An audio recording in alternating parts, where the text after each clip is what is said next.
Rihanna's Fenty fashion venture, despite its shimmering promise and the colossal fame of its founder, ended up lasting a mere 4 years. The brand was birthed amidst high expectations, not just because of Rihanna's renowned influence, but also due to the association with LVMH, the world's largest fashion conglomerate. How then did this fashion giant find itself facing the same iceberg as the Titanic? The saga of Fenty, also known as Fenty Maison, took root further back in 2014. Rihanna, with a vision in her mind, filed trademarks in numerous retail sectors, hinting at a broad lifestyle brand in the making. Although this strategic move created a slight murmur in the fashion community, with media outlets like Vogue Australia correctly predicting her future endeavors, it mostly stayed below the radar till 2017. This is when the foundational steps for the company were officially taken. With Rihanna's reputation of wearing exclusive designer apparel and often being an ambassador for budding designers, there was no doubt about the buzz surrounding her foray into fashion. Her passion for fashion was evident. She not only had her own fashion-focused TV show, Styled to Rock, but she also proudly accepted the Fashion Icon Award from the CFDA in 2014. The excitement was real. Fans and fashion aficionados awaited Rihanna's creations with bated breath. Rihanna was no stranger to the fashion scene. She had dabbled in design with big names, from her beginnings with Armani jeans in 2011 to partnerships with high street UK shop River Island in the 2010s, Balenciaga for footwear, Dior for sunglasses, and Chopard for jewelry. The world especially took notice after her hugely successful collaboration with Puma. With each successive achievement, the clamor for her exclusive line became louder. Come the 10th of May 2019, the anticipation reached its zenith.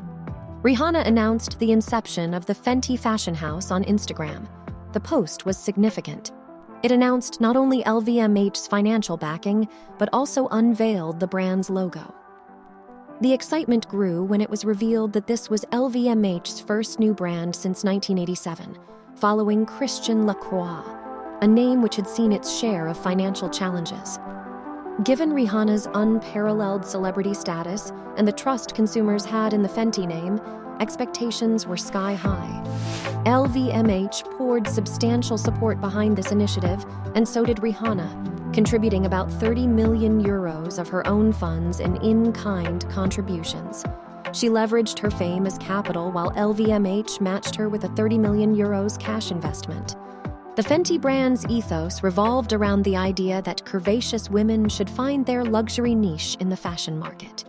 This was an extension of the philosophy Fenty Beauty and Savage Fenty had introduced, the former breaking barriers by offering foundations for diverse skin tones, and the latter by promoting body positivity with an inclusive size range.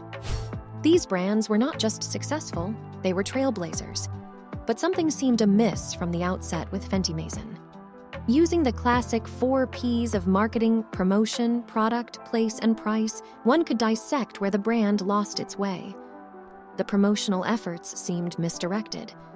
While the initial Instagram announcements and launch parties generated buzz, there was a discernible lack of inclusivity that had been the hallmark of the Fenty brand. Rather than making the brand accessible, the promotional events took a more exclusive turn, which was jarringly opposite to Fenty's established ethos.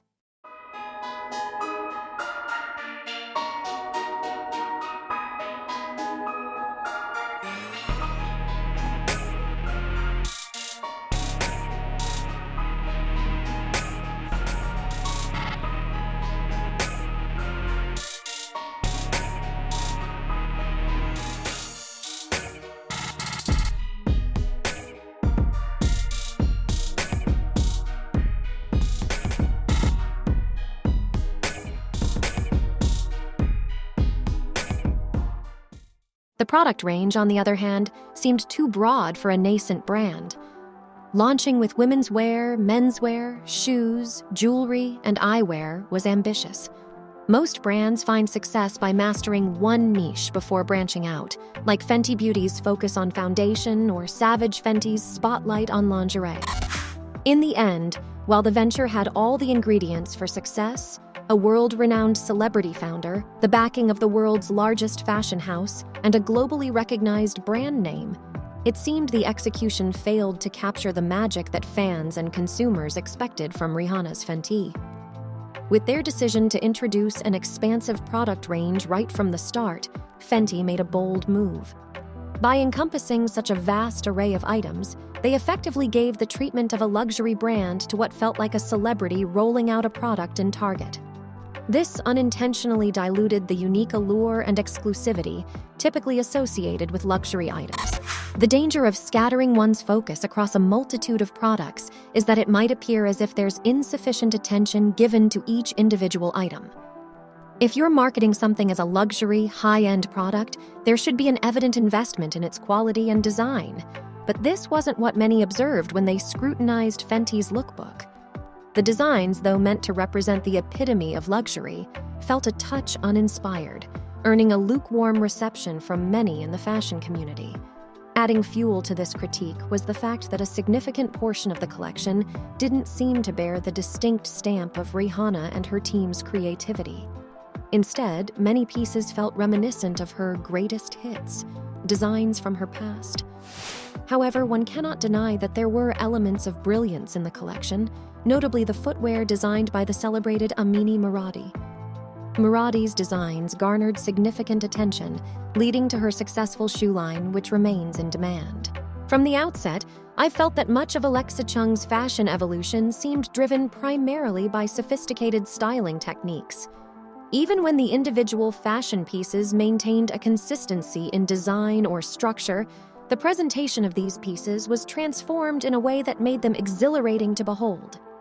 However, even with this evocative touch, most didn't find them compelling enough to race online and place orders before the stocks ran out. That said, let's give credit where it's due. Alexa Chung is a formidable force in the fashion industry.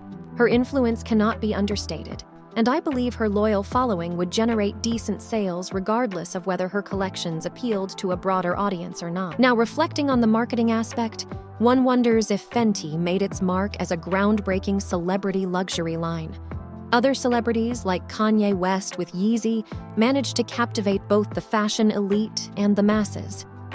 In comparison, Fenty's approach seemed less strategic. Still, in a surprising turn of events, Fenty was the recipient of the Urban Luxe Award in 2019 at the British Fashion Awards. This decision certainly had its detractors. While their product placement and accessibility were laudable, the pricing strategy became a contentious point.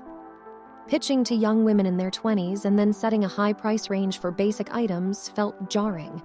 The value proposition seemed off. The accessories, which were reasonably priced and had longevity, did well. However, the clothing range struggled.